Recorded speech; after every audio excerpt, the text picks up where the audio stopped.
കോഴിക്കോടിനെ കുറിച്ച് സംസാരിക്കുമ്പോൾ ആദ്യം ഇപ്പോൾ ഓർമ്മ വരുന്നതെന്ന് വെച്ചാൽ സുലൈമാനി പ്രോജക്ട് സുലൈമാനി എന്താണ് ബേസിക്കലി ഉദ്ദേശിക്കുന്നത്? കോഴിക്കോട് ഭക്ഷണത്തിന് വളരെ ഫേമസ് ആണ് അല്ലേ? ഭക്ഷണം, അതുപോലെ ഭക്ഷണം കഴിപ്പിക്കുക, പിന്നെ നല്ല മനുഷ്യർ, ഇങ്ങനെ കുറേ ഫാക്ടേഴ്സ് ഉണ്ട് കോഴിക്കോടിന്. അതേസമയം കോഴിക്കോട് കുറേ പേര് വിശക്കുന്നുണ്ട്, വിശക്കുന്നവർക്ക് ഭക്ഷണം കൊടുക്കുന്നവരുണ്ട്. ഇതൊക്കെ നമുക്ക് ചുറ്റും കാണാവുന്ന കാര്യങ്ങളാണ്. ഈ ഓപ്പറേഷൻ സുലൈമാനി എന്ന് പറഞ്ഞ് നമ്മൾ നടപ്പിലാക്കാൻ ശ്രമിക്കുന്ന പദ്ധതി എന്ന് പറഞ്ഞാൽ വളരെ സിമ്പിളായിട്ടുള്ളൊരു പദ്ധതിയാണ്. ഇത് food with dignity, nothing more than that. ഇതിൽ വിശക്കുന്ന ഒരാൾ ക്യൂ നിർത്തി അല്ലെങ്കിൽ അയാൾ ഒരു ഭിക്ഷ വാങ്ങുന്ന പോലെ ഒരു സാഹചര്യം ഉണ്ടാക്കാതെ വിത്ത് ഡിഗ്നിറ്റി, ആത്മാഭിമാനത്തോടെ അയാൾക്ക് ഭക്ഷണം കഴിക്കാനുള്ളൊരു സൗകര്യം. ഇത് വിദേശ രാജ്യങ്ങളിലൊക്കെ ഉള്ളത് തന്നെയാണ്. അവിടെ ഫുഡ് ഓൺ ദ വാൾ, അല്ലെങ്കിൽ എന്താ പറയുക, കോഫി ഓൺ ദ വാൾ എന്നൊക്കെ പറഞ്ഞു നമ്മളൊരു ഭക്ഷണം കഴിക്കുന്നു, വേറൊരാൾക്ക് കൂടെ പേ ചെയ്തിട്ട് പോകുന്നു. അടുത്ത് വരുന്ന ആൾക്ക് വേണമെങ്കിൽ മെനുവിൽ നിന്ന് ഓർഡർ ചെയ്യാം, അല്ലെങ്കിൽ ഓൺ ദ വാൾ എന്ന് പറഞ്ഞ് അവിടെ നിന്ന് ഓർഡർ ചെയ്യാം. He's treated like just like any other customer വിത്ത് ഡിഗ്നിറ്റി. കാരണം പൈസ കൊടുത്തിട്ട് തന്നെയാണ്. ഇതേ ഒരു കോൺസെപ്റ്റാണ്. നമ്മൾ എന്തിനാണ് വിശക്കുന്ന ഒരാൾക്ക് ഭക്ഷണം കഴിക്കണമെങ്കിൽ അവിടെ പോകും, അല്ലെങ്കിൽ ആ ഒരു കിച്ചൺ അവിടെ ഉണ്ട്, അവിടെ നിന്ന് കഴിക്കണം, ഇങ്ങനെ അത് ഡസൻറ്റ് സൗണ്ട് ഗുഡ്. ഒരു ഡിഗ്നിഫൈഡ് ആയിട്ടുള്ള, കൾച്ചേർഡ് ആയിട്ടുള്ള, സിവിലൈസ്ഡ് ആയിട്ടുള്ള ഒരു സൊസൈറ്റിക്ക് ചേർന്ന ഒരു കാര്യമല്ല. പിന്നെ വിശപ്പ് എന്ന് പറയുന്ന ഒരു ലെവലിംഗ് ഫാക്ടറല്ല. എല്ലാവർക്കും വിശപ്പുണ്ട്. അതിൻ്റെ പണം ഒരു ഫാക്ടർ അല്ല. ഒരു ലഞ്ച് ബോക്സ് നഷ്ടപ്പെട്ട ഒരു കുട്ടി മുതൽ പേഴ്സ് നഷ്ടപ്പെട്ട ഒരു വയോധികൻ, അയാൾക്ക് ഷുഗർ ഉണ്ടാവാം അല്ലേ, അയാൾക്ക് ആ സമയത്തിന് ഭക്ഷണം കഴിച്ചില്ലെങ്കിൽ അപ്പോൾ അയാൾ വിഷയം എടുക്കണോ? വേണ്ടല്ലോ. അപ്പം ആ ഇത് പണം മാത്രമല്ല, പറയാം ഒരു ലെവലിംഗ് ഫാക്ടർ എന്നുള്ള നിലയ്ക്ക് ഭക്ഷണം, വിശപ്പ്, ഇതൊക്കെ ഒരു മനുഷ്യൻ്റെ അടിസ്ഥാന ആവശ്യമാണ്. ഇതിൽ ഉള്ളവനും ഇല്ലാത്തവനും ഭക്ഷണം കഴിക്കുന്നവനും ഇന്നെനിക്ക് പണമുണ്ട്, അതൊക്കെ you have two level it, factor it, ഒരു ഷെയർ ചെയ്യാനുള്ള ഒരു മനസ്ഥിതി, അതൊക്കെ ഇഷ്ടം പോലെ ഉള്ള കോഴിക്കോട് ഒന്ന് ഫെസിലിറ്റേറ്റ് ചെയ്ത് കൊടുക്കാമെന്ന് മാത്രമേ നമ്മൾ ചെയ്യുന്നുള്ളൂ through A centralise coupon system. അപ്പോൾ ആ കൂപ്പൺ വാങ്ങുന്ന ഒറ്റ പോയിന്റിൽ മാത്രമേ എനിക്ക് വിശക്കുന്നു എന്ന് പറയേണ്ട കാര്യമുള്ളൂ. പിന്നെ അയാൾക്ക് വിത്ത് ഡിഗ്നിറ്റി ഏതൊരു കസ്റ്റമർക്കും ഉള്ള പോലെ ഭക്ഷണം നമ്മൾ ഈ പദ്ധതിയിൽ ഉൾപ്പെടുത്തിയിരിക്കുന്ന ഏത് ഹോട്ടലിലും കയറി കഴിക്കാനുള്ള ഒരു സ്വാതന്ത്ര്യം. വളരെ സിമ്പിളായിട്ടുള്ളൊരു പദ്ധതിയാണ്. ഇത് പൊളിക്കാൻ വളരെ എളുപ്പമാണ്, പക്ഷെ പൊളിയില്ല എന്ന് നമ്മളെ വിശ്വാസം. പൊളിയാതിരിക്കട്ടെ.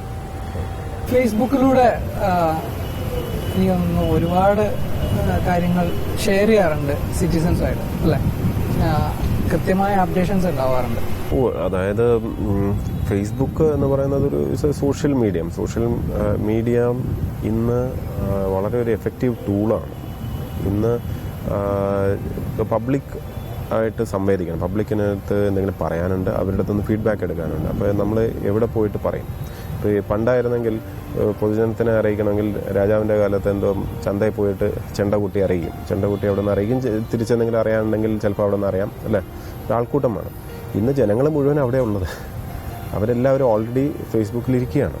അപ്പോൾ ജനങ്ങൾ അവിടെ ഇരിക്കുമ്പം ഇല്ല, ഞാനിവിടെ വേറൊരു സാധനം ഉണ്ടാക്കിയിട്ട് നിങ്ങൾ ഇവിടെ വരണം എന്ന് പറയുന്നതിൽ സെൻസ് ഇല്ല. അപ്പോൾ ജനങ്ങളുള്ള ലൊക്കേഷനിൽ ചെല്ലുക, അവിടെ ചെന്നിട്ട് you open give A forum. ഞാൻ മാത്രമൊന്നുമല്ല ഫേസ്ബുക്ക് ഉപയോഗിക്കുന്നത്, എത്രയോ പേര് ഉപയോഗിക്കുന്നുണ്ട്, ഗവൺമെൻസിന് വേണ്ടി ഉപയോഗിക്കുന്നുണ്ട്. അപ്പം പക്ഷെ ഒരു കാര്യം വി ആർ ട്രൈങ്, നമ്മളിത് ഒരു വെറുതെ ഇനോഗ്രേഷൻ്റെ പടമിടുന്ന ഒരു മീഡിയ അല്ല, അല്ലെങ്കിൽ വെറുതെ എന്തെങ്കിലും ചിത്രങ്ങൾ ഇട്ടുകൊണ്ടിരിക്കാനുള്ളൊരു മീഡിയമായിട്ടല്ല ഇതിനെ ഉപയോഗിക്കുന്നത്. നമ്മൾ ഇൻട്രാക്ട് ചെയ്യാൻ വേണ്ടിയും ആക്ച്വലി പബ്ലിക്കിന്, സിറ്റിസന് ആവശ്യമുള്ള ഇൻഫർമേഷൻ കൊടുക്കുക. അതുപോലെ എന്തെങ്കിലും ആവശ്യമുണ്ടെങ്കിൽ അവരിൽ നിന്നും എടുക്കാം. പലപ്പോഴും സിറ്റിസന്റെ സഹായം ആവശ്യം വരുന്ന കേസുകളുണ്ട്, അവിടെ അതും ചെയ്യുന്നുണ്ട്. കൂട്ടായിട്ടുള്ള എന്തെങ്കിലും ചെയ്യണമെങ്കിൽ ചെയ്യാറുണ്ട്. ഐഡിയാസ് അവിടെ നിന്ന് എടുക്കുന്നുണ്ട്, നല്ല സജഷൻസ് അവിടെ നിന്ന് കിട്ടാറുണ്ട്. ഏതെങ്കിലും ഒരു പർട്ടിക്കുലർ വിഷയം ഹൈലൈറ്റ് ചെയ്ത് വരും, നമുക്ക് പൾസ് കിട്ടുന്നുണ്ട് കുറേ പേരുടെ പോസ്റ്റുകൾ വരുമ്പം. പിന്നെ വേറൊന്ന്, പലരും പറയും ഫേസ്ബുക്ക് എത്ര പേർക്കുണ്ട്, ഇന്റർനെറ്റ് എത്ര പേർക്കുണ്ടെന്ന്. പക്ഷെ ഒരു കാര്യം എനിക്ക് തോന്നിയത് എന്താണെന്ന് വെച്ചാൽ, അവിടെ വന്ന് പോസ്റ്റ് ചെയ്യുന്ന കംപ്ലയിൻറ്റ്സ് അല്ലെങ്കിൽ ഗ്രീവൻസ്, ഇതെല്ലാം പൊതു നേച്ചറുള്ളതാണ്, പബ്ലിക് നേച്ചറുള്ള. അല്ലാതെ ഒരാൾ വന്നിട്ട് എനിക്ക് ഇന്നത് കിട്ടിയില്ല, എനിക്ക് ഇങ്ങനെ ഒരു സാധനമാണ് എന്നല്ല വന്ന് പലരും വന്ന് പറയുന്നത്. പലരും വന്ന് പോസ്റ്റ് ഇടുന്നത് ഈ ഭാഗത്ത് റോഡ് ഇങ്ങനെ പ്രശ്നമുണ്ട്, അല്ലെങ്കിൽ ഇന്ന ഭാഗത്ത് കുടിവെള്ളത്തിന് ഒരു ഇഷ്യൂ വന്നിട്ടുണ്ട്, അല്ലെങ്കിൽ സംതിങ് ലൈക്ക് ദാറ്റ്. ഒരു അല്ലെങ്കിൽ ഇന്ന സ്കൂളിൽ ഇതാ ഇങ്ങനെ ഒരു പ്രശ്നമുണ്ട്. ഇപ്പോൾ ഇന്നലെ വന്നതാണ്, ഒരു സ്കൂളിൻ്റെ ചിത്രം എടുത്ത് അയച്ചിരിക്കുക, സ്കൂളിലെ അവസ്ഥ. ഇത് അയാളുടെ സ്വകാര്യ സ്വാർത്ഥ ആവശ്യമൊന്നുമല്ല, പക്ഷെ അയാൾ ഉപയോഗിക്കുന്നത് ഈ മീഡിയ ആണ്. മീഡിയ ഉപയോഗിച്ചുള്ള ഗുണം എന്ന് പറഞ്ഞാൽ പലപ്പോഴും അതുപോലെ കറപ്ഷൻ റിലേറ്റഡ് ആയിട്ടുള്ള കാര്യങ്ങൾ ഇവിടെ ഇന്ന സ്ഥലത്ത് ഇന്ന് നടക്കുന്നില്ല, എന്തുകൊണ്ടാണെന്ന് അറിയില്ല, ഇത്രയും ദിവസമായിട്ട് ഞാൻ ഇത് കൊടുത്തിട്ട് അപ്ലിക്കേഷൻ കൊടുത്തിട്ട് നടന്നില്ല എന്ന് പറഞ്ഞ് പരാതി തരുന്നു.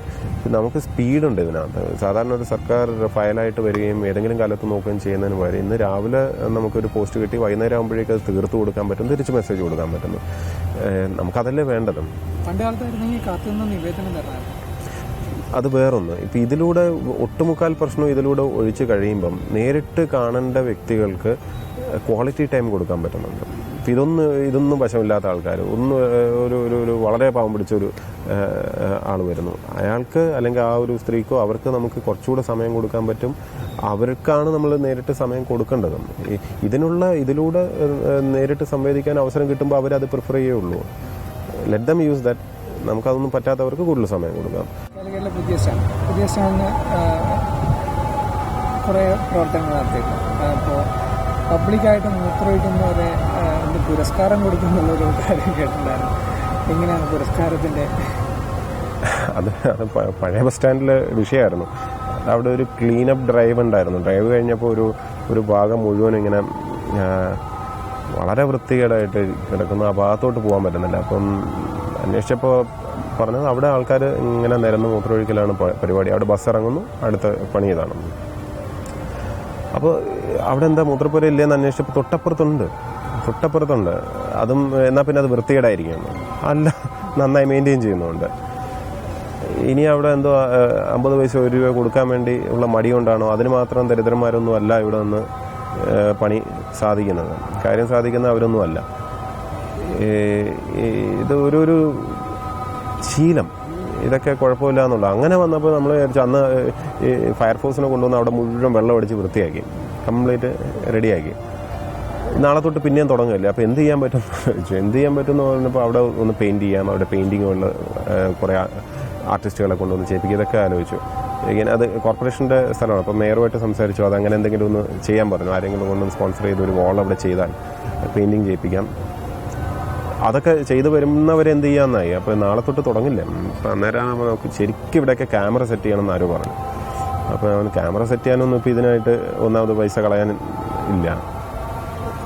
ഏറ്റവും എളുപ്പം എല്ലാവരുടെ കയ്യിലും മൊബൈലുണ്ട്. എന്നാൽ പിന്നെ നാട്ടുകാരെ ആ പണിയും ഏൽപ്പിച്ചാൽ പോരാ തോന്നിയിട്ടാണ് ഫേസ്ബുക്കിൽ വെറുതെ ഇട്ടത്. അത് ഈ ഭാഗം വൃത്തിയാക്കിയിട്ടുണ്ട്, ബാക്കി ഇനി നിങ്ങളുടെ കയ്യിലാണ്. ഈ ബസ്സിൽ നിന്ന് ഇറങ്ങി ഇവർ വന്ന് അവിടെ മൂത്രമൊഴിക്കുമ്പം ബാക്കിയുള്ളവർ കണ്ടുകൊണ്ടൊക്കെയല്ലേ. അവർ ഇത്ര വലിയ മഹാന്മാരാണെങ്കിൽ അവരുടെ പടമെടുക്കുക. അപ്പം അതിൽ ഏറ്റവും ബെസ്റ്റ് 3 ഫോട്ടോഗ്രാഫുകൾക്ക് വൃത്തികേടായിട്ട് പോസ്റ്റ് ചെയ്യണമെന്നല്ല പറഞ്ഞു, മാന്യമായിട്ടും ഫോട്ടോ എടുക്കാം. പക്ഷേ ആൾക്കാരെ അറിയണമല്ലോ ഈ മഹാന്മാരാണ്. അപ്പോൾ അവർക്ക് ഏറ്റവും ബെസ്റ്റ് 3 ഫോട്ടോഗ്രാഫുകൾക്ക് ത്രിമൂർത്തി പുരസ്കാരം കൊടുക്കാമെന്നാണ് പറഞ്ഞത്. ആരും ക്ലെയിം ചെയ്ത് വന്നിട്ടില്ല, കുഴപ്പമില്ലാതെ പോകുന്നുണ്ട്. അത് ഇനി വരുമെന്ന് നോക്കട്ടെ. അല്ല, അതിൽ ഫേസ്ബുക്കിൽ ഇത് ഇട്ടപ്പം വളരെ രസകരമായിട്ടുള്ള റെസ്പോൺസുകൾ പലരും ഉണ്ടായിരുന്നു, അതിനെ ന്യായീകരിച്ചുകൊണ്ട്. അപ്പോൾ കേരള സമൂഹത്തിലെ കാഴ്ചപ്പാടുകൾ എന്തുമാത്രം സ്ത്രീ വിരുദ്ധമാണെന്ന് കൂടെ എനിക്ക് മനസ്സിലായി. കാരണം ഇത് പറഞ്ഞപ്പോൾ അതൊക്കെ നമുക്ക് ശീലിച്ചാണ്. നമുക്ക് പിന്നെ എന്ത് ചെയ്യാൻ, അപ്പുറത്ത് പൈസ കൊടുത്തൊന്നും പോകാൻ സാധിക്കില്ല, അതായിരിക്കും, ഇങ്ങനെ പല കാരണങ്ങൾ പറയാം. അപ്പോൾ ഞാൻ ഒറ്റ ചോദ്യമാണ്, ഐ കീപ് റെസ്പോണ്ടിങ്. ഞാൻ തിരിച്ചൊരു ചോദ്യം മാത്രം ചോദിച്ചു, അവിടെ ഇന്നേ വരെ ഒരു സ്ത്രീ മൂത്രമൊഴിക്കുന്ന കണ്ടിട്ടുണ്ടോ? യൂറിനറി ബ്ലാഡർ ഒരുവിധം എല്ലാവർക്കും ഒരേ അവസ്ഥ തന്നെയാണ്. ഇവർക്ക് പറ്റാത്ത ഒരു എന്താണുള്ളത്? ഈ ആണുങ്ങൾക്ക് എന്താ പ്രശ്നം? അവർക്ക് എന്താ കൊമ്പുണ്ടോ എന്ന് ചോദിച്ചൊരു സാധനം. ഇതിൽ അതിനും ന്യായം, പെണ്ണുങ്ങൾക്ക് സഹനശക്തി കൂടുതലാണ്. അങ്ങനെ to the extent somebody goes to justify such stupid things. That is a fact. നമ്മളൊന്ന് ആലോചിക്കേണ്ടത്, പലപ്പോഴും ഡിസിഷൻ മേക്കിംഗ് പുരുഷന്മാരുടെ കയ്യിലാണ്. അപ്പോൾ പുരുഷന്മാർക്ക് ഇങ്ങനെയൊക്കെ കാര്യം സാധിക്കാൻ പറ്റുന്നത് കൊണ്ടാണ് നല്ല സൗകര്യങ്ങൾ പബ്ലിക് പ്ലേസിൽ വരാത്തത്. അതുകൊണ്ട് ബുദ്ധിമുട്ടുന്ന ശരിക്കും പെണ്ണുങ്ങളാണ്. നമ്മുടെയൊക്കെ തന്നെ അമ്മമാർ, പെങ്ങന്മാർ, മക്കൾ, ഭാര്യ, ഇവരൊക്കെ തന്നെയാണ് ബുദ്ധിമുട്ടുന്നത്. പക്ഷെ നമ്മൾക്കതൊരു ബുദ്ധിമുട്ടായിട്ട് വരാത്തതുകൊണ്ട്, ഡിസിഷൻ മേക്കേഴ്സ് ഇപ്പോഴും പുരുഷന്മാരായി നിൽക്കുന്നതുകൊണ്ട്, നമുക്ക് ഇങ്ങനെയൊക്കെ കൈകാര്യം ചെയ്താൽ മതി എന്നുള്ളത് കൊണ്ട് മര്യാദയ്ക്കുള്ള പബ്ലിക് കൺവീനിയൻസുകൾ വരുന്നില്ല, ടോയ്ലറ്റുകൾ വരുന്നില്ല. അതല്ലേ സത്യം. കാലിക്കറ്റ് നഗരത്തിലെ സ്ത്രീ സുരക്ഷ സുരക്ഷയ്ക്ക് വേണ്ടി എന്താണ് അടുത്തൊരു സ്റ്റെപ്പ്? സ്ത്രീകളുടെ സുരക്ഷ കോഴിക്കോട് നഗരത്തിൽ സത്യം പറഞ്ഞാൽ കുറച്ച് ഭേദമാണെന്നാണ് എൻ്റെ ഒരു വ്യക്തിപരമായിട്ടുള്ള അഭിപ്രായം. ഞാൻ മറ്റ് ജില്ലകളിൽ, ഞാൻ തിരുവനന്തപുരത്ത് വളർന്നതാണ്, ഞാൻ അവിടെ കണ്ടിട്ടുണ്ട്. അവിടെ സന്ധ്യ ആയാൽ ശംഖുമുഖം ബീച്ചിലുള്ള അവസ്ഥ ഞാൻ കണ്ടിട്ടില്ല. നമ്മൾ ഫാമിലി ആയിട്ടൊക്കെ പോയാൽ പോലും അവിടെ ഉണ്ടാവുന്നത്. ഇവിടെ അങ്ങനെ ഒരു പ്രശ്നം കണ്ടിട്ടില്ല. കാരണം രാത്രി 11 മണി 12 മണി വരെ ബീച്ചിൽ പോയാൽ അവിടെ സ്ത്രീകളും കുടുംബവും കുട്ടികളും ഒക്കെ കാണാം. പക്ഷെ ഒറ്റയ്ക്കൊരു സ്ത്രീ നടന്നാൽ എങ്ങനെ ഇരിക്കുമെന്ന് അറിയില്ല. അത് കേരളത്തിലെല്ലായിടത്തും അല്ലെങ്കിൽ ഇന്ത്യയിൽ പോലും ഒരു വിഷയം തന്നെയാണ്. അപ്പം അത് സ്ത്രീകളുടെ സുരക്ഷ എന്ന് പറഞ്ഞിട്ട് സ്ത്രീകളെ മാർഷൽ ആർട്സ് പഠിപ്പിക്കുകയോ അവർക്ക് കരാട്ടയും കുംഫുവും പഠിപ്പിക്കുകയോ അല്ല സൊല്യൂഷൻ എന്നാണ് എൻ്റെ ഒരു ബിലീഫ്. കാരണം ഇത് കുട്ടികളായിരിക്കുമ്പോഴേ സ്ത്രീകൾ അവർ സ്വയം സംരക്ഷിക്കാൻ ഗുസ്തി പഠിക്കണം എന്നൊക്കെ പറയുന്നതിനെക്കാട്ടിലും അരക്ഷിതരാണെന്നുള്ള ബോധം അവർക്ക് ഉണ്ടാക്കില്ല. തീർച്ചയായിട്ടും നിന്നെ ഒരാൾ ഉപദ്രവിക്കാൻ വരും, ഒരു ദിവസം വരും, അന്ന് നീ ഇങ്ങനെ ഇടിക്കണം എന്നാണ് പറഞ്ഞു കൊടുക്കുന്നത്. അതിനെക്കാട്ടിലും അതേ സമയത്ത് ഈ ആൺകുട്ടികളെ പഠിപ്പിക്കേണ്ടത്. കാരണം ഈ സമൂഹത്തിൽ ഈ പ്രശ്നം ഉണ്ടാക്കാൻ പോകുന്നത് ഈ റൂൾ ഇങ്ങനെയാണല്ലോ, ഈ സ്ത്രീകളെ ആക്രമിക്കുന്നത് പുരുഷന്മാരാണ്. അപ്പോൾ പുരുഷന്മാർ അവരാണ് കുഴപ്പമുണ്ടാക്കുന്നത്. പക്ഷെ അവർക്ക് ട്രെയിനിങ് ഒന്നും വേണ്ട, നമ്മൾ ഇവരെ ട്രെയിൻ ചെയ്ത് ശരിയാക്കും എന്ന് പറയുന്നതിനകത്തുള്ളൊരു വിരോധാഭാസമുണ്ട്. അപ്പോൾ ശരിക്കും കുട്ടികളായിരിക്കുമ്പോൾ ആൺകുട്ടികളെ എങ്ങനെ മാന്യമായിട്ട് സ്ത്രീകളുടെ അടുത്ത് വളർന്നു വരുമ്പോൾ പെരുമാറാം, ജെന്റിൽമാൻ ക്ലബ്സ് എന്നൊക്കെ പറഞ്ഞാൽ അങ്ങനെ ഒരു ഇനിഷ്യേറ്റീവ് ചെയ്യണമെന്ന് ആഗ്രഹമുണ്ട്. നമ്മളത് ഉദ്ദേശിക്കുന്നുണ്ട്. ആൺകുട്ടികൾ വളർന്നു വരുമ്പോഴേ അവർക്ക് ആ ഒരു സെൻസ് വേണം, അതിലേക്ക് പോവാം. അതുപോലെ സർവൈലൻസ് ആണ് ഇതിൻ്റെ ഒരു ട്രിക്ക്. ശരിക്കും പരമാവധി യു ആർ ബീങ് വാച്ച്ഡ് എന്നുള്ള ഒരു ബോധമുണ്ടെങ്കിൽ പലതും ചെയ്യാൻ മടിക്കും. ഇപ്പോൾ സർവൈലൻസ് സിസ്റ്റംസ് കുറച്ചുകൂടെ സ്ട്രോങ് ആക്കാൻ ഉദ്ദേശമുണ്ട്. അതുപോലെ ഈ പറഞ്ഞതുപോലെ ജെന്റിൽമാൻ ക്ലബ്സ് അല്ലെങ്കിൽ അത് സ്കൂൾ തലത്തിലെ കുട്ടികളിൽ ഇംപ്ലിമെന്റ് ചെയ്യാൻ പറ്റുകയാണെങ്കിൽ എനിക്കൊന്ന് കുറച്ചും കൂടെ എഫക്റ്റീവ് ആവും. തീർച്ചയായിട്ടും സ്കൂൾ ലെവലിലാണ് അത് ചെയ്യേണ്ടത്. പിന്നെ വളർന്ന് വലുതായതിനു ശേഷം ഒരു കാര്യമില്ല. ഇപ്പൊ ഒരു പീഡന കേസ് പ്രതിയെ പിടിച്ചിട്ട് ജെന്റിൽമാൻ ക്ലബിൽ ചേരൂ എന്ന് പറഞ്ഞാൽ നോട്ട് ഗോയിങ് ടു വർക്ക്. അതിനുവേണ്ടി നമുക്ക് ഭരണതലത്തിൽ ഇനിഷ്യേറ്റീവ് എടുക്കാൻ സാധിക്കുന്നു. തീർച്ചയായിട്ടും ഞാൻ പറയുന്നത് നമ്മൾ ഈ നിർഭയ പ്രോജക്റ്റ് ഒക്കെ ഉണ്ട്, അതിന്റെ ഭാഗമായിട്ടുള്ള ഇനിഷ്യേറ്റീവായിട്ട് ഇത് ഉൾപ്പെടുത്തണം എന്നാണ് ഉദ്ദേശിക്കുന്നത്. തീർച്ചയായിട്ടും അത് ചെയ്യാൻ പറ്റും. പിന്നെ ഈ സൊസൈറ്റിയിലെ ഒരു ചേഞ്ചും കൂടെയാണ് വേണ്ടത്. ഇത് ഉദ്യോഗസ്ഥർ ഉത്തരവിറക്കിയാലൊന്നും നടക്കുന്ന ഒരു കാര്യമല്ല, എല്ലാവരും സഹകരിച്ച് ചെയ്യേണ്ട ഒരു കാര്യമാണ്. ഈ ഹിപ്പോക്രസി സൊസൈറ്റിയിൽ നിൽക്കുന്നത് കൊണ്ട് വലിയ ചലഞ്ചാണ് നമുക്ക്. കേരള സമൂഹത്തിൽ പറഞ്ഞ സ്ത്രീ സുരക്ഷിതയല്ല എന്നൊക്കെ പറഞ്ഞ് പ്രസംഗിക്കുന്ന ഒരാൾ തന്നെ ഒരവസരം കിട്ടിയാൽ ഒരു സ്ത്രീ ഉപദ്രവിക്കുന്ന ദാറ്റ്സ് എ റിയാലിറ്റി. അപ്പോൾ അങ്ങനത്തെ ഒരു ഹിപ്പോക്രസി നിൽക്കുകയാണ്. ഓപ്പൺനെസ് ഇല്ല, ഒരു വ്യാജമായിട്ടുള്ള ലിബറലായിട്ട് സംസാരിക്കാൻ എല്ലാവർക്കും വലിയ മടിയാണ്.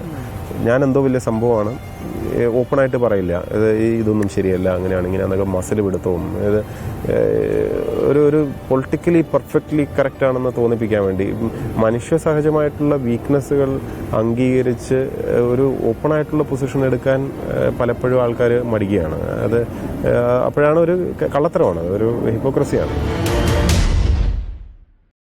ഫേസ്ബുക്കിൽ റീസെൻ്റ്ലി നേപ്പാൾ എർത്ത് ഉണ്ടായപ്പോൾ പോസ്റ്റ് ചെയ്തു ആദ്യം ഇവിടുന്ന് പോയ ഡോക്ടേഴ്സ് ജീവനോടുണ്ട് എന്നുള്ളത്.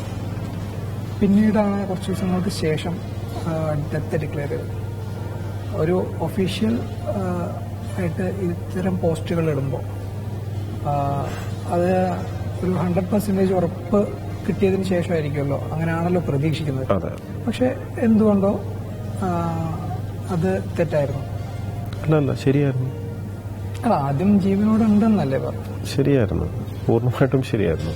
അതായത് മനസ്സിലാക്കേണ്ടത് ഇൻഫർമേഷൻ എന്താണെന്നുള്ളതാണ്. ഒരു ഡിസാസ്റ്റർ നടക്കുമ്പോൾ അവിടെ 4000-5000 പേര് മരിച്ച ഒരു എർത്ത്. അവിടെ ഫീൽഡിലുള്ളവരുടെ റിപ്പോർട്ടിംഗ് എന്താണോ അതാണ് ഫാക്റ്റ്. ഫീൽഡിൽ രക്ഷാപ്രവർത്തനത്തിൽ ഏർപ്പെട്ടുകൊണ്ടിരിക്കുന്ന ഫീൽഡ് ഓപ്പറേറ്റേഴ്സ് ഉണ്ട്, അവിടുത്തെ വോളണ്ടിയേഴ്സ് ഉണ്ടാവും, അവരൊക്കെ ഉണ്ട്. അവരെന്താണോ റിപ്പോർട്ട് ചെയ്യുന്നത് അതാണ് ഫാക്റ്റ്. ആദ്യത്തെ പോസ്റ്റ് വളരെ വ്യക്തമായിരുന്നു, അവിടുന്ന് റിപ്പോർട്ട് ചെയ്തിട്ടുണ്ട് ഈ 2 പേർ ജീവനോടെ ഉണ്ടെന്ന്. ഇറ്റ് ഈസ് ഫാക്റ്റ്, റിപ്പോർട്ട് ചെയ്യപ്പെട്ടതാണ്. അതിനുശേഷം അവരുമായിട്ടുള്ള ടെലികമ്മ്യൂണിക്കേഷൻ നഷ്ടപ്പെട്ടു. അതിനുശേഷം പിന്നീട് അവരെ കിട്ടുന്നില്ല. ഇത് റിപ്പോർട്ട് ചെയ്ത രക്ഷാപ്രവർത്തനത്തിൽ ഏർപ്പെട്ടിരിക്കുന്നത്. ഇത്രയും വിവരം ഞങ്ങൾക്ക് കിട്ടുന്നത് ഡൽഹി കൺട്രോൾ റൂമിൽ നിന്നാണ്. ഡൽഹി കൺട്രോൾ റൂം പറഞ്ഞിരിക്കുകയാണ് അവിടെ നിന്ന് ഫീൽഡിൽ നിന്ന് റിപ്പോർട്ട് ചെയ്തിട്ടുണ്ട്, അവർ ജീവനോടെ ഉണ്ട്. ആ പേരിലുള്ള 2 പേർ. ഈ മറിച്ചൊന്നും ഇടാൻ പാടില്ല. That is the correct news. As on that date അതാണ് കറക്റ്റ് ന്യൂസ്.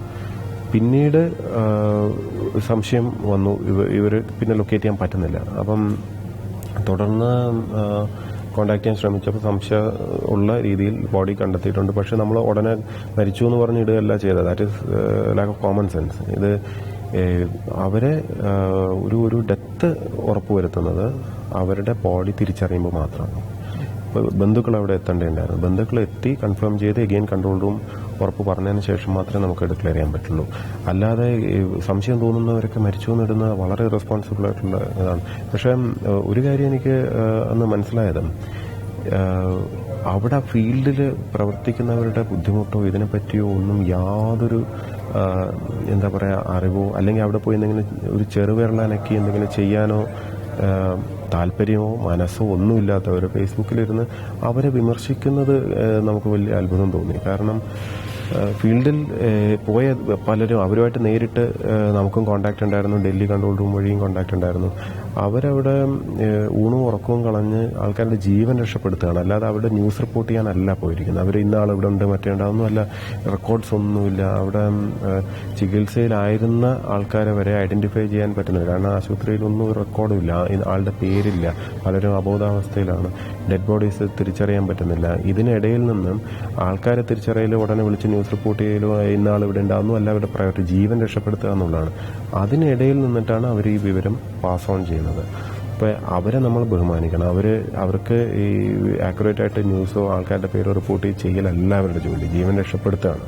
അതിനിടയിൽ തെറ്റായ പേര് വരാം, ഒരേ പേരിൽ എത്രയോ പേരുണ്ടാവാം, ആള് മാറി ഇത് ഐഡന്റിറ്റി കാർഡ് മറ്റുള്ളവരുടെ കാണാൻ പല സാധ്യതകളും ഫീൽഡിലുണ്ടാവും. ഫീൽഡിൽ നിന്ന് വരുന്ന റിപ്പോർട്ടിനെ നമുക്ക് ചോദ്യം ചെയ്യാൻ പറ്റില്ല. That we have to respect. അവരതിനിടയിൽ 2 ദിവസം കഴിഞ്ഞിട്ട് ആണെങ്കിലും കറക്റ്റായിട്ടുള്ള ഇൻഫർമേഷൻ കൺഫേം ചെയ്ത് കിട്ടുകയും ചെയ്തു. ഉടനെ അന്ന് കറക്റ്റായിട്ട് തന്നില്ല, അന്നേ മരിച്ചു എന്ന് പറയണമായിരുന്നു. എന്ത് ബാലിശമാണെന്നൊന്ന് ആലോചിക്കണം. അന്നേ മരിച്ചു എന്ന് ആദ്യം പറയാത്തതുകൊണ്ട് ആർക്കും എന്താ കുഴപ്പം സംഭവിച്ചത്? ഇത് ജീവൻ രക്ഷപ്പെടുത്തുന്നതിനിടയിലുള്ള അവരുടെ ലാക്ക് ഓഫ് പ്രയോറിറ്റി ഓൾസോ. ഒരു ഡിസാസ്റ്റർ മാനേജ് ചെയ്യുമ്പം ഒരുപക്ഷെ നമ്മൾ മലയാളികൾ മാത്രമേ ഇങ്ങനെയൊക്കെ ചിന്തിക്കുകയുള്ളൂ. കാരണം അവിടെ നിന്ന് 4000-ൽ കൂടുതൽ പേര് മരിച്ചു കഴിയുമ്പോൾ അവിടെ ജീവനോടെ ഉള്ള പരിക്കേറ്റവരെ അവിടെ നിന്ന് കടത്താൻ നോക്കുന്നു. ഇതൊക്കെ നടക്കുന്നതിൻ്റെ ഇടയിൽ ഒരു ഇൻഫർമേഷൻ മാറിപ്പോയി എന്ന് പറയുന്നതിലാണ് മലയാളി ഒരു കുറ്റം കണ്ടെത്താൻ വേണ്ടി. ജസ്റ്റ് ഇമാജിൻ എന്താണ് മലയാളിയുടെ ഒരു ആറ്റിറ്റ്യൂഡ് എന്ന്. വളരെ സുഖമായിട്ട് ഏതെങ്കിലും ഒരു AC മുറിയിലിരുന്ന് ഒരു കമന്റ് അടിക്കാം.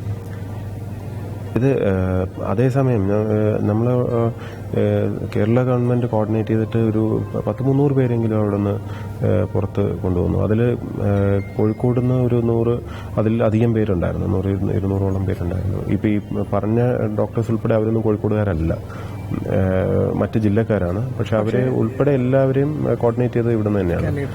അപ്പോൾ അതിൽപ്പെട്ട വടക്കേ ഇന്ത്യക്കാർ പലരും ഉണ്ട് കേട്ടോ, രക്ഷപ്പെടുത്തിയ അവരൊക്കെ പിന്നീട് നമ്പറൊക്കെ തേടി പിടിച്ച് കോണ്ടാക്ട് ചെയ്യും. അവരുടെ that is their way of responding. Ultimately ഓരോരുത്തരും ഓരോ ബുദ്ധിമുട്ടുകളും ദുഃഖങ്ങളും സങ്കടങ്ങളും ട്രാജഡികളും ഒക്കെ ഉണ്ടാകുമ്പോൾ പല രീതിയിലാണ് റെസ്പോണ്ട് ചെയ്യുന്നത്.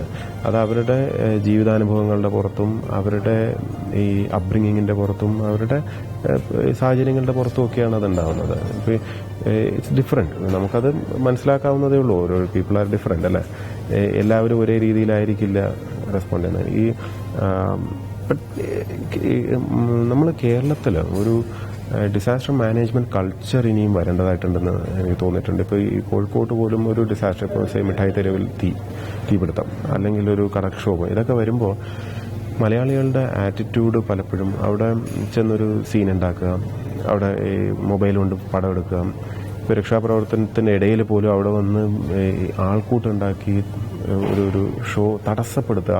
പ്രവർത്തിക്കുന്ന ഇപ്പോൾ ഫയർ എഞ്ചിൻസ് ഒക്കെ വരുന്നതിനിടയിൽ അവിടെ തന്നെ നിന്നിട്ട് ഷോ അതിങ്ങനെ കാണണം, അതിലെന്തൊരു സന്തോഷം. സഹായിക്കുന്നവരുണ്ട്, തീർച്ചയായിട്ടും ഉണ്ട്. കുറേ പേര് വോളണ്ടിയേഴ്സായിട്ട് നിന്ന് വളരെയധികം ഇതാണ്. പക്ഷേ നല്ലൊരു ഭാഗം കാഴ്ചക്കാരായിട്ട് നിൽക്കുക. നമുക്കത് ഫോഴ്സ് ഉപയോഗിച്ച് കുറേ പേരെ മാറ്റേണ്ടി വന്നു. അതിനുശേഷമാണ് കാര്യമായിട്ടുള്ള വല്ല പ്രവൃത്തിയും ചെയ്യാൻ പറ്റിയത്. ഇപ്പം ഈ ഒരു എന്താ പറയുക, കാഴ്ചക്കാരനായി കാണാനും അത് ചിത്രം പകർത്താനും എന്നിട്ട് അവിടെ നിന്ന് ബഹളം ഉണ്ടാക്കാൻ അതിങ്ങനെ ചെയ്യണ്ടേ അങ്ങനെ ചെയ്യണ്ടേ എന്നൊക്കെ പറയാനുള്ള ഈ വാളെടുത്തവനൊക്കെ വെളിച്ചപ്പെടാവുന്ന ഒരു ഇതൊക്കെ ഒരുപക്ഷെ ഇവിടെ മാത്രമേ കാണുള്ളൂ എന്ന് എനിക്ക് തോന്നുന്നത്. ഇത് വെരി സർപ്രൈസിങ്. മറ്റ് സ്ഥലങ്ങളിൽ ഇന്ത്യയിൽ ഉണ്ടാവുമെന്ന് എനിക്ക് തോന്നുന്നില്ല. കാരണം ഈ ഉത്തരാഖണ്ഡിൽ ഒരു മലവെള്ളപ്പാച്ചിലും പ്രശ്നങ്ങളൊക്കെ ഉണ്ടായതാണ്. അന്ന് നമ്മുടെ ബാച്ച്മേറ്റ്സൊക്കെ അവിടെ പോസ്റ്റഡ് ആയിരുന്നു. അവരൊക്കെ അത് കൈകാര്യം ചെയ്തത് ഞാൻ കേട്ടിട്ടുണ്ട്. അതുപോലെ ഈവൻ ഇപ്പോൾ ഈ നേപ്പാളിൽ പോലും അവിടുത്തെ അഡ്മിനിസ്ട്രേഷനും അതോടൊപ്പം ഇന്ത്യയിൽ നിന്ന് ഒട്ടനവധി പേര്, ഈ കോഴിക്കോട് നിന്നും കുറേ ഡോക്ടേഴ്സ് പോയിരുന്നു അവിടെ സഹായിക്കാൻ വേണ്ടി. അപ്പോൾ ഇവരെല്ലാവരും അവിടെ ചെന്നപ്പോൾ അവരുടെ ഒരു നാട്ടുകാരുടെ ആറ്റിറ്റ്യൂഡിനെ പറ്റി പറയാറുണ്ട്. ഹൗ ദേ റെസ്പോണ്ടഡ്, സഹായിക്കാൻ വരുന്നവരോടുള്ള അവരുടെ ഒരു ഇതും എങ്ങനെ ആ ഒരു സിറ്റുവേഷനിൽ അവരെങ്ങനെ റെസ്പോണ്ട് ചെയ്യുന്നു എന്നുള്ളത്. ഇപ്പം ഒരുപക്ഷെ നമ്മൾ മലയാളികളുടെ ചിന്തിക്കുന്ന രീതി വ്യത്യസ്തമായതുകൊണ്ടായിരിക്കാം കുറേ ക്രിട്ടിക്കൽ ലൈനിലായ ഒന്നും ഒരു എന്താ പറയുക അക്സെപ്റ്റ് ചെയ്യാനോ അല്ലെങ്കിൽ നന്ദിയുണ്ട് എന്നൊക്കെ പറയാനുള്ളൊരു വിമുഖത ഇതിൽ നമുക്ക് വിഷമം തോന്നുന്നത് ഇതിൽ ഭയങ്കരമായിട്ട് ബുദ്ധിമുട്ടി അല്ലെങ്കിൽ ഇതിൽ ഇൻവോൾവ് ചെയ്ത് സഹായിച്ച പലരുമുണ്ട്. നേപ്പാളിൽ ഉൾപ്പെടെ. നേപ്പാളിൽ സർക്കാർ ഉദ്യോഗസ്ഥനല്ല, നമ്മൾ മലയാളിയല്ല, ഇന്ത്യക്കാരനെ അല്ലാത്ത ആൾക്കാരൊക്കെ, നേപ്പാളിലുള്ള ബിസിനസ്സുകാർ, അങ്ങനെ പലരും നമ്മൾ സഹായിച്ചിട്ടുണ്ട് ആ സമയത്ത് അവിടെ നിന്ന് ആൾക്കാരെ രക്ഷപ്പെടുത്താൻ വേണ്ടി. അപ്പം പിന്നീട് അവരെടുത്ത് പോലും ആ ഫീൽഡിൽ ചെന്ന ചിലർ എന്താ പറയുക, അവരെടുത്ത് മോശമായിട്ട് സംസാരിക്കുക അവർ ചെയ്തിട്ടുണ്ട്. അപ്പം അവരെ പിന്നെ നമുക്കാണ് നാണക്കേട്. നമ്മൾ അവരെടുത്ത് അങ്ങനെയല്ല, അവർ ആ ഒരു ഇമോഷൻ കാരണം പറഞ്ഞായിരിക്കും അങ്ങനെ ഇങ്ങനെ എന്നൊക്കെ പറയേണ്ടവരെ വന്നിട്ടുണ്ട്. ആ ഒരു probably we have to change. നമ്മൾ മലയാളികൾ കുറച്ചുകൂടെ ഒന്ന് ചിന്തിക്കേണ്ടതുണ്ട്. എല്ലാവർക്കും നന്ദി പറയണം, താങ്ക്സ് പറയണമെന്നല്ല, പക്ഷെ ഇതൊന്നും അവരുടെ ഡ്യൂട്ടി പോലും അല്ലാത്തവരാണ് ഇവരൊക്കെ. അവർ വോളണ്ടറി ആയിട്ട് പല ഇതും ചെയ്യുമ്പോൾ അവരെടുത്ത് നമ്മൾ എന്താണോ ഇങ്ങനെ ചെയ്യുന്നത്, നിങ്ങൾക്ക് ഇങ്ങനെ ചെയ്തൂടെ, അങ്ങനെ ഇങ്ങനെ എന്നൊക്കെ തട്ടിക്കയറുമ്പം നമ്മളാണ് ചെറുതായി പോകുന്നത്. നമ്മൾ മലയാളികൾ പ്രത്യേകിച്ച് പുറത്ത് പെരുമാറുമ്പം നമ്മളൊരു അംബാസഡർ പോലല്ലേ മലയാളികളെ പറ്റി. അപ്പം അവരെയൊക്കെ അളക്കില്ല, നമ്മളിലൂടെ ആയിരിക്കും.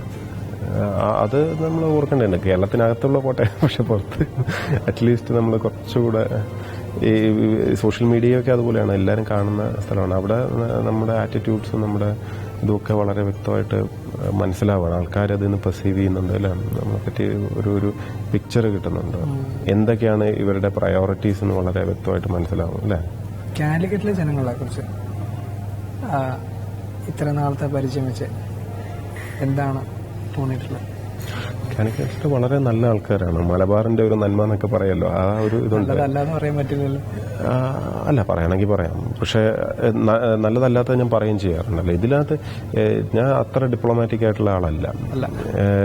ഉള്ളതുപോലെ പറഞ്ഞ് ശീലിച്ചിട്ടേ ഉള്ളൂ. ഇപ്പം നല്ലതല്ലാത്ത കാര്യം ഞാൻ പറയുന്നുമുണ്ട്. ഇപ്പം ഇതേ കോഴിക്കോട് തന്നെയാണ് പലപ്പോഴും ഞാൻ പറഞ്ഞ കാഴ്ചക്കാരായിട്ടും ചിലർ നിൽക്കുകയും ഒരു വളരെ ഇൻഹ്യൂമനായിട്ട് നമുക്ക് തോന്നും. ഇപ്പം അപകടം പറ്റുമ്പം ക്യാമറയും കൊണ്ട് പോയി നിൽക്കുന്നതിനകത്തുള്ള ഒരു മനുഷ്യത്വമില്ലായ്മ ഉണ്ടല്ലോ, അത് എങ്ങനെയാണ് നമുക്ക് നല്ലതെന്ന് പറയാൻ പറ്റാം. അതുപോലെ നന്മകളുമുണ്ട്. നമ്മൾ കോഴിക്കോട് ജില്ലയ്ക്കുള്ള നന്മ ഞാൻ എപ്പോഴും എടുത്ത് പറയുന്നതും ഇതാണ്, പല കാര്യങ്ങളും ഇവിടെ ചെയ്യാൻ പറ്റുള്ളൂ. കാരണം നല്ല മനസ്സ്, കൊടുക്കാനുള്ള മനസ്സ്, അതൊക്കെ ഉണ്ട്. ഈ എല്ലാത്തിനുള്ള സൊല്യൂഷൻ ഇവിടെ ഉണ്ട് എന്ന് വേണമെങ്കിൽ പറയാം. ഷെയർ ചെയ്യാനുള്ളൊരു ഇത് മാത്രമേ ഉള്ളൂ. നമ്മളൊന്ന് സഹകരിച്ച് അവരെ ഓപ്പറേഷൻ സുലൈമാനി പറഞ്ഞ പോലെ just help them to share, അത്രയേ ഉള്ളൂ. ഇത് കൊടുക്കാനും സഹകരിക്കാനും സഹായിക്കാനും ഒക്കെ മനസ്സുള്ള ഒത്തിരി ആൾക്കാരുള്ള ഒരു സ്ഥലമാണ്. പിന്നെ കല, സാഹിത്യം, ഒരു സഹൃദയത്വമുള്ള ഒരു നാടാണ്. സഹൃദയത്വം എന്ന് പറഞ്ഞാൽ ഇതൊക്കെ ആസ്വദിക്കാൻ പറ്റണമെങ്കിൽ മനസ്സിൽ കുറച്ച് നന്മയുണ്ടാവണം. അപ്പോൾ ആ നന്മ ശരിക്കും ഉള്ള ഒരു നഗരമാണ്, ഒരു ജില്ലയാണ്. ആ നന്മയെ പരമാവധി പരിപോഷിച്ച് ഒരു നല്ല സ്ട്രീമിലോട്ട് വിടാൻ പറ്റിയല്ല. അതിൽ നിന്ന് കിട്ടുന്ന റിസൾട്ട് വളരെ അധികമാണ്. അതൊരു എന്താ പറയുക, സോഷ്യൽ ക്യാപിറ്റൽ എന്നൊക്കെ പറയുന്ന പോലെ ഉള്ള ഒരു സാധനമാണ്. കാലിക്കറ്റുകാർക്ക് ഒരു നല്ല ഗൈഡൻസ് ഉണ്ടെങ്കിൽ ഒരുപാട് ചെയ്യാനുണ്ടെന്നാണ് പറയുന്നത്. അതെ, അവർക്ക് അവസരം കൊടുത്താൽ മതി. കോഴിക്കോട്ടുകാർക്ക് നല്ലത് ചെയ്യാൻ വളരെ താല്പര്യമാണ്. അവർക്കൊരു അവസരം കൊടുക്കുക എന്നുള്ളത്. അവസരം പലപ്പോഴും പല നല്ല കാര്യങ്ങൾക്കും നമ്മളൊക്കെ വിഘാതം ഉണ്ടാക്കുക ചെയ്യും. അത് എഗെയിൻ ആറ്റിറ്റ്യൂഡ്. ഇപ്പോൾ ഒരു ഉദാഹരണം ഞാൻ പറയാം. ഇപ്പോൾ സ്കൂള് തുറന്നപ്പം ചിലവല്ലേ, അച്ഛനമ്മമാർക്ക് വലിയ ചിലവാണ്. അപ്പോൾ കഴിഞ്ഞ ദിവസം 1-ാം തീയതി തുറക്കുന്നു എന്നും പറഞ്ഞ് കുറേ പെറ്റീഷൻസുമായിട്ട് എപ്പോഴും വരുമല്ലോ. അതിൽ 2-3 പെറ്റീഷൻസ് അടുപ്പിച്ച് വന്നത് പല കാരണങ്ങൾ കൊണ്ടും അവരുടെ മക്കളുടെ എഡ്യൂക്കേഷൻ നിർത്തേണ്ട ഒരു സാഹചര്യം വന്നു. കുട്ടിയുടെ പഠിത്തം ഉപേക്ഷിക്കേണ്ട, അവർ അപേക്ഷയിൽ വേറെ കാര്യമാണ് പറയുന്നത്.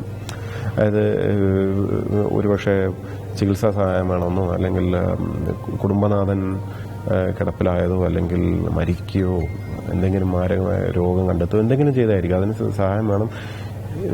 സംസാരിച്ച് വരുമ്പം മകനോ മകളോ ഇപ്പം 10ാം ക്ലാസ് കഴിഞ്ഞു, പക്ഷേ ഇനിയിപ്പം പഠിപ്പിക്കാൻ നിർവാഹമില്ല, അതുകൊണ്ട് ഇനി കൂലിപ്പണിക്ക് പോകുന്നു, അങ്ങനെ ഇങ്ങനെ എന്നൊക്കെ പറയാം. ഇപ്പം ഒരു പോയിന്റ് അതിന് തോന്നിയത്, മറുഭാഗത്ത് ഇഷ്ടംപോലെ കുട്ടികളെയും ഇത് ഈ രീതിയിൽ പഠിപ്പിക്കാൻ ഇതിനൊക്കെ മനസ്സുള്ള ആൾക്കാരുണ്ട്. ഇപ്പോൾ ഒരു മാച്ച് ദ ഫോളോയിങ് ചെയ്ത് കൊടുത്താൽ മതി. അപ്പം അത് വളരെ പെട്ടെന്ന് അവിടുന്ന് തന്നെ അന്ന് ചെയ്യാനും സാധിച്ചു. അത് സോൾവ് ആയി. അപ്പോൾ തോന്നി ഇങ്ങനത്തെ വേറെയും കുറേ ഉണ്ടായിരുന്നു പെറ്റീഷൻസ്. ഇതെല്ലാം കൂടെ ക്രോഡീകരിച്ചിട്ട് സഹായിക്കാൻ ആരെങ്കിലും ഉണ്ടോ എന്ന് മാത്രം എഗെയിൻ ഫേസ്ബുക്കിലൂടെ തന്നെ ഒരു ഇതിട്ട് താല്പര്യമുള്ളവർ വരട്ടെ, അവരെ ബന്ധിപ്പിച്ചു കൊടുക്കുക എന്നുള്ള പണിയെ നമ്മൾ ചെയ്യാനുള്ളൂ. ഇപ്പോൾ ടിപ്പിക്കൽ ഒരു ഗവൺമെന്റ് പ്രോജക്റ്റോ സ്കീമോ ആക്കിയാൽ ഇവരൊന്നും ചിലപ്പോൾ സഹായിക്കാൻ പറ്റില്ല. കാരണം ഇവർ തിയറിറ്റിക്കലി ഇവർ അബവ് പോവർട്ടി ലൈനായിരിക്കും. ഇപ്പോൾ APL കാർഡ് ഉണ്ടാവും കയ്യിൽ, പക്ഷേ അവിടെ എന്തുകൊണ്ട് APL കാർഡായത് വരുമാനം ഉള്ളതുകൊണ്ടായിരിക്കും. ആ വരുമാനം ഉള്ള ആൾ ചിലപ്പോൾ അതിൻ്റെ തലേന്നായിരിക്കും മരിക്കുന്നത്. കയ്യിൽ APL കാർഡല്ലേ ഉള്ളൂ, ഇതുകൊണ്ട് എന്ത് ചെയ്യാൻ പറ്റും? കടലാസിൽ ഒന്നും ചെയ്യാൻ പറ്റില്ല. അപ്പം അങ്ങനെ ഉള്ള ഈ എന്താ പറയുക, ഗവൺമെന്റിന്റെ സിസ്റ്റത്തിനകത്ത് നിന്ന് പരിഹരിക്കാൻ പറ്റാത്ത പല പ്രശ്നങ്ങളും കോഴിക്കോട്ട് ഉള്ളൊരു പ്രത്യേകത എന്ന് പറഞ്ഞാൽ, നമ്മൾ സഹായിക്കാൻ മനസ്സുള്ളവരൊന്ന് ഇങ്ങനെ ഒരു വിഷയമുണ്ട്, എന്തെങ്കിലും ചെയ്യാൻ പറ്റുമോ മാഷെന്ന് ചോദിച്ചാൽ ഉടനെ വളരെ അത് മാത്രമല്ല എൻ്റെ വക എന്നൊന്നും അവിടെ കാണിക്കണമെന്നും അവർക്ക് താല്പര്യമില്ല. അവർ വളരെ ഇതായിട്ട് ഒരു സുഹൃത്തിനെ സഹായിക്കുന്ന പോലെ ആ ഒരു നന്മയോടുകൂടി ആ പ്രശ്നം തീർക്കുന്നത് കാണാം. അപ്പോൾ ആ ഒരു സ്പെഷ്യാലിറ്റി ഇവിടെയുണ്ട്. അതിന് നമ്മൾ സഹായിച്ചു കൊടുക്കുകയോ ഫെസിലിറ്റേറ്റ് ചെയ്ത് കൊടുക്കുകയോ മാത്രം ചെയ്താൽ മതി.